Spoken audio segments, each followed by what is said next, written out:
कम की जय।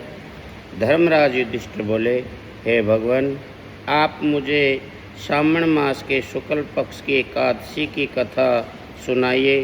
इस एकादशी का नाम तथा इसकी विधि क्या है, सो सब कहिए। श्री मधुसूदन बोले, हे राजन, अब आप शांति पूर्वक श्रावण मास के शुक्ल पक्ष के एकादशी की कथा सुनिए। इस कथा के श्रवण मात्र से ही वाजपेयी यज्ञ का फल मिलता है। द्वापर युग के प्रारंभ से महिष्मति नाम की नगरी में महिजीत नाम का एक राजा पुत्रहीन था। वह सदैव चिंताग्रस्त रहता था।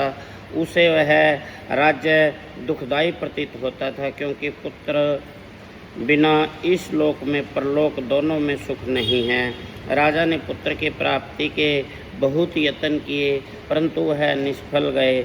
जब वह राजा वृद्ध हो गया तो उसकी चिंता भी बढ़ने लगी।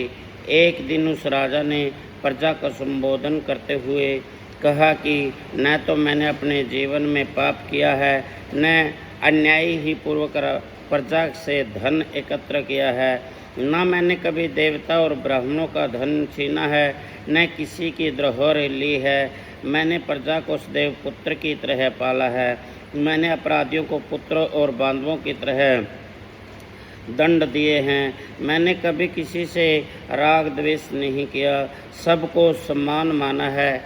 इस प्रकार धर्मयुक्त राज्य करने पर भी मैं इस समय महा दुख पा रहा हूँ। सो क्या कारण है, मेरी कुछ भी समझ में नहीं आ रहा है। राजा महिजीत की इस बात को विचारने के लिए मंत्रीगण आदि वन को गए। वहाँ वन में जाकर उन्होंने बड़े बड़े मुनियों के दर्शन किए। फिर वे वयोवृद्ध और धर्म के ज्ञाता महर्षि लोमस के पास गए। उस सब के जाकर महर्षि को यथा योग्य प्रणाम किया। उसके सम्मुख बैठ गए।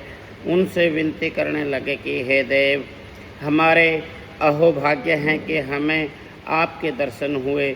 इस पर लोमस ऋषि बोले कि ब्राह्मणों, आप लोगों की विनय तथा आपके सद्व्यवहार से मैं अत्यंत प्रसन्न हूँ। अब आप मुझे अपने आने का कारण बताइए। मैं आपके कार्य को अपनी शक्ति के अनुसार अवश्य ही पूरा करूँगा, क्योंकि हमारा शरीर ही परोपकार के लिए बना है, इसमें किंचित मात्र भी संदेह नहीं है। लोमस ऋषि के ऐसे वचन सुनकर सब बोले कि हे महर्षि, आप हमारी समस्त बातों को जानने को ब्रह्मा से भी अधिक हैं। महिमति नाम की पुरी में एक महिजीत नाम का एक धर्मात्मा राजा है। वह प्रजा का पुत्र की तरह धर्म अनुसार पालन करता है, परंतु फिर भी पुत्रहीन है। इससे वह अत्यंत दुखी रहता है। हम लोग उस राजा के प्रजा हैं, क्योंकि प्रजा का कर्तव्य बनता है कि राजा के सुख में सुख माने और दुख में दुख माने। हमको उनके पुत्रहीन होने का अभी तक कारण प्रतीत नहीं हुआ। अब जब से आपके दर्शन करे हैं, हमको पूर्ण रूप से विश्वास है कि हमारा कष्ट अवश्य ही दूर हो जाएगा। अंत अब आप हमको राजा के पुत्र होने का उपाय बताइए। इस पर लोमस ऋषि ने एक क्षण के लिए नेत्र बंद किए और राजा के पूर्व जन्मों का विचार करने लगे। विचार करके बोले कि हे ब्राह्मणों, यही राजा पिछले जन्म में अत्यंत निर्धन था तथा बुरे कर्म किया करता था। एक गांव में दूसरे गांव को घूमा करता था। एक दिन ज्येष्ठ मास के शुक्ल पक्ष की द्वादशी के दिन 2 दिन से भूखा था। दोपहर के समय एक जलाशय पर पानी पीने गया। उसी समय की ब्याही हुई प्यासी गौ भी वहाँ जल पी रही थी। राजा ने उसको प्यासी ही हटा दिया और स्वयं जल पीने लगा। हे ब्राह्मणों, इसलिए राजा को यह दुख भोगने पड़ रहे हैं। एकादशी के दिन भूखा रहने से उसको राजा होना पड़ा और प्यासी गाय को हटाने से पुत्र के वियोग में वह दुख भोग पड़ा है।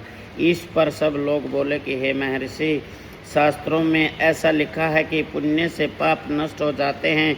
इसलिए कृपा करके आप राजा के पूर्व जन्म के पाप नष्ट होने का उपाय बताइए, क्योंकि इस पाप के अक्षय होने से पुत्र रत्न की प्राप्ति होगी। ब्राह्मणों के ऐसे वचन को सुनकर लोमस ऋषि बोले कि हे ब्राह्मणों, यदि श्रावण मास के शुक्ल पक्ष की पुत्रदा एकादशी को तुम सब लोग व्रत करो और रात्रि को जागरण करो और उस व्रत का फल राजा के प्रदान कर दो तो तुम्हारे राजा को पुत्र रत्न पैदा होगा। मंत्रियों सहित समस्त प्रजा महर्षि लोमस ऋषि के वाक्यों को सुनकर प्रशंसा पूर्वक अपने नगर को वापिस आई।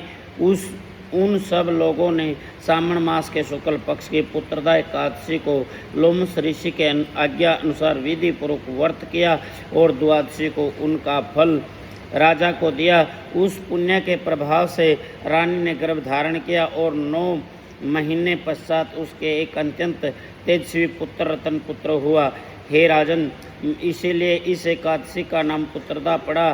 जो मनुष्य पुत्र रतन को प्राप्त करना चाहते हैं उन्हें इस एकादशी का विधि पूर्वक व्रत करना चाहिए। इस व्रत के प्रभाव से इस लोक में सुख भोग परलोक में स्वर्ग को मिलता है, मोक्ष की प्राप्ति होती है। बोलिए एकादशी महात्म।